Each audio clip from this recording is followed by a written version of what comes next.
So this is the site of our new town center. It replicates the functions that we had in our old town center. In a sense, it has a town hall and a library and a community hall.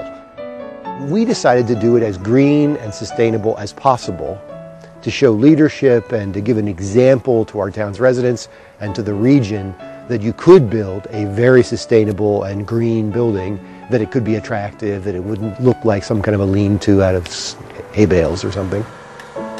The first step in doing that was we did not demolish the old school. We took it apart piece by piece. Virtually everything you see in these buildings here is recycled in some fashion or another. The wood paneling you see here used to be the roofing in the old school. We sliced it in half and used it as paneling, and you can still see the nail holes in places where roof shingles and things were mounted on the old roof.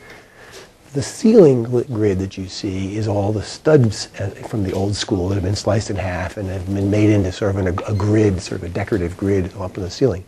We actually took some trees down on the site and we used the trees as columns to hold up the building. Very early in the game, we decided to go for this environmental quality of the building, but we didn't have the money.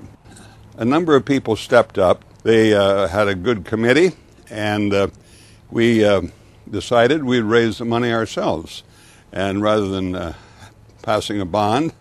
And people said that it couldn't be done, but by golly, with a very fine committee, good cooperation of the town council, we raised this $20 million from people in the valley. It's just an amazing record of community spirit. So on top of our library and on top of the community hall, we have approximately 70 kilowatts of electric photovoltaics that are generating electricity from the sun.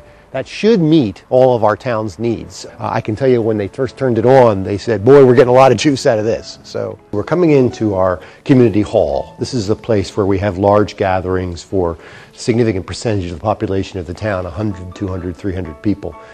A little additional here is that this is a wood floor made of eucalyptus, and the eucalyptus wood was taken from trees that were chopped down just a few miles from here. It's the first time that I'm aware of it that eucalyptus has been used for flooring.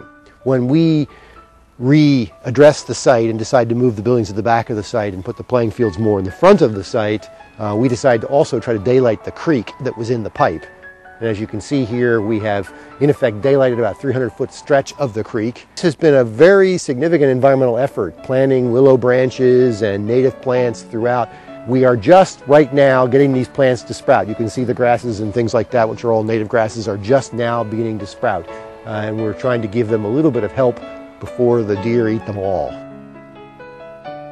By the use of fly ash concrete, the use of locally sourced wood and recycled materials from the thing, that roughly half the carbon impact of this building had been eliminated.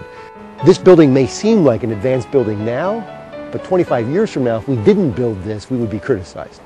Buildings like this are going to get built for 100 years. 100 years from now, our great-grandchildren are going to look at these buildings and they're going to judge us based on whether we took care of the world that they now live in or not.